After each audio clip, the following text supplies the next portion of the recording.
Okay, so wherever you may be in Europe or North America, people always ask me why I left Medellin. So in this video, I'm going to compare Medellin to where I am now in Panama. First, I'm going to go over a lot of the wins of Medellin, and then I'm going to go over some of the comparisons. So the wins, people were super friendly. I've noticed it right off the bat. Really did enjoy the people. Also, if you stick to your areas, El Poblado, Manila, Laureles, there's a lot of different areas for expats with some beautiful architecture, super safe, regardless of what you see or regardless of what I'm going to tell you in this video. Now, when I'm comparing Panama to Medellin, I'll start with infrastructure. So infrastructure in Panama, you gotta watch where you walk. You might end up in a pothole that's 4 feet deep, it's covered with a piece of cardboard, or you gotta be careful of the patch jobs that they do all over the city. Something could break loose and you end up on the ground. In Medellin, I didn't notice any of that. Beautiful infrastructure, lots of walkability was amazing, sidewalks everywhere. The walkability score in Medellin is definitely a win for Medellin. I love cycling. So when it comes down to, you've got some great cycling routes in Panama, but it's also like 33 degrees and like 100% humidity. So you gotta be cycling at like 6 a.m. or don't bother. Medellin, the weather's like 26 to 28. They close down the road on a Sunday and it goes and goes and goes and goes. And you can go like to areas that you're not even supposed to be in. But it's safe when you do it because there's so many other people doing it. For me, cycling, running, the temperature, those were all kind of wins for Medellin for me. The weather in Medellin is so much better. Here it's like 31 degrees right now. It's like 9 a.m. I'm sweating beads and it's like 85% humidity. In Medellin, it's like 26 to 28 almost every day.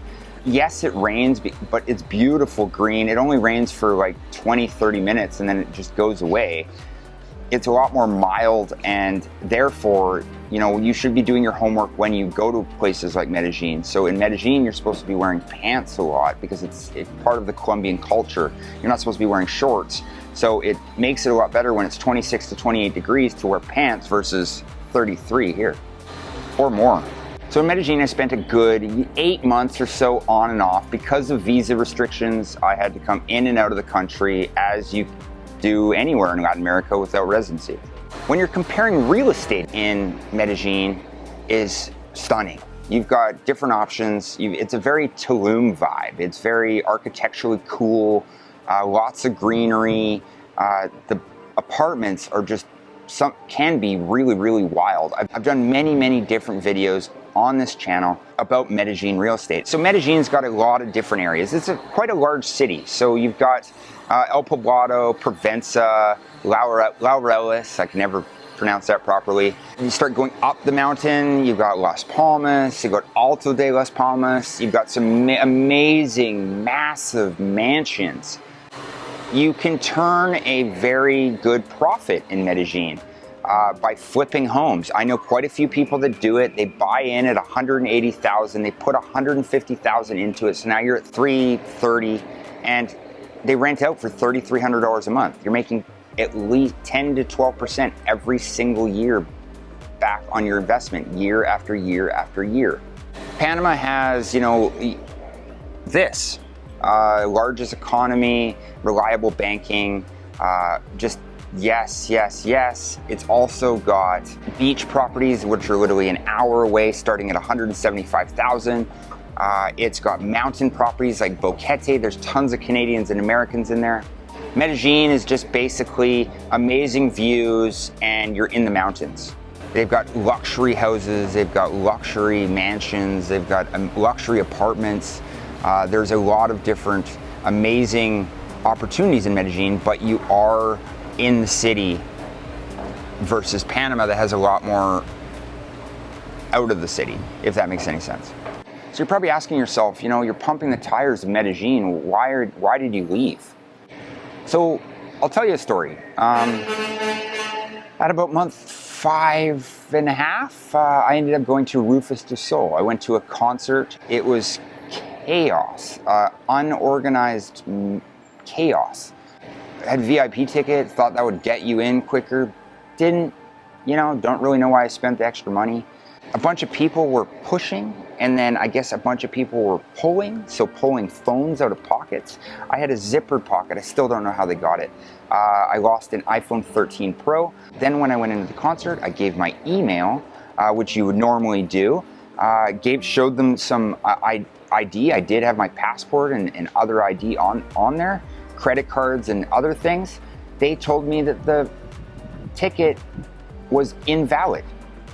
It hadn't been actually purchased. So I had to buy another ticket when I was there. It got to be a pretty expensive night. When I got home from the concert, I checked.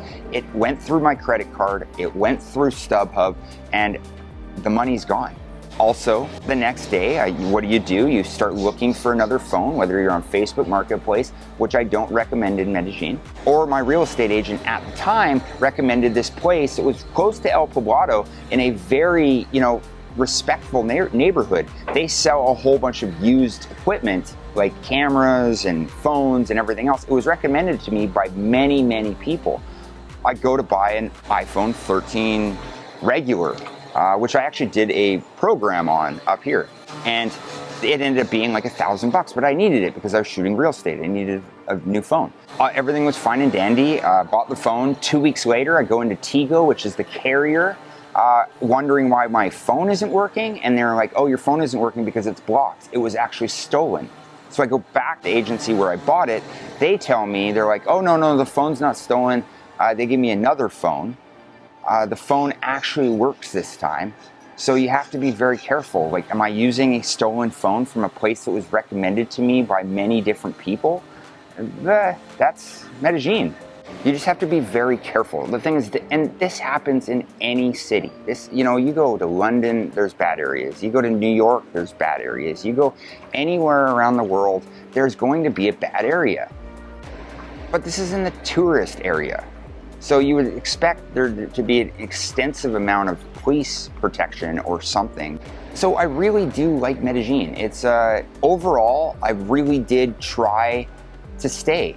I filmed a lot of real estate in Medellin. The people were great. The weather was great. There was lots to do. Also, you can go to a 5-star restaurant, and the most you'll pay for like 2 margaritas and like an appetizer and food is like $60. It's incredible. Going out in Medellin is awesome. So people ask, well, then why did you leave? So I applied for a digital nomad visa. I paid $600 to the lawyer. I paid $600 for Shura life insurance that you had to have. I waited and waited and waited and then got denied. So then I tried again. I waited, I got denied again. And they told me that I was importing people into the country. That's funny because I always travel by myself. I don't know how or what or anything else. $1,200 gone. Wasn't gonna get it back from insurance, wasn't gonna get it back from the lawyer. $1,200 just gone, just like that. So it just really left me with a sour taste in my mouth. So when you break it down, the most important part for me when I'm living in a Latin American country is reliability, safety, and knowing where my money is going. When you're investing money into real estate, or I had some deals go sour, people just ghosted me all of a sudden. That can happen in any country, any city. It kept happening in Medellin, and that's one of the reasons why I don't like Medellin over Panama. Panama's got reliable banking. Sure, the infrastructure is a little shoddy at times. Sure, the weather is piping hot, like I'm literally sweating talking right now. But overall, I can walk down the street in the middle of the night and not have a problem whatsoever. I never have. I've been here for a year and a half. There's a lot of really unique areas and pockets. And yeah, you can just walk and walk and walk and just like nobody really bothers you. It might be because I'm like a foot taller than everybody, but overall, I felt really safe here. Also, when it comes down to banking, I did another comparison where I compared Costa Rica to Panama and why I moved from Costa Rica to Panama. I talk about reliability of banking. Well, in banking in Panama is like a banking capital of Latin America.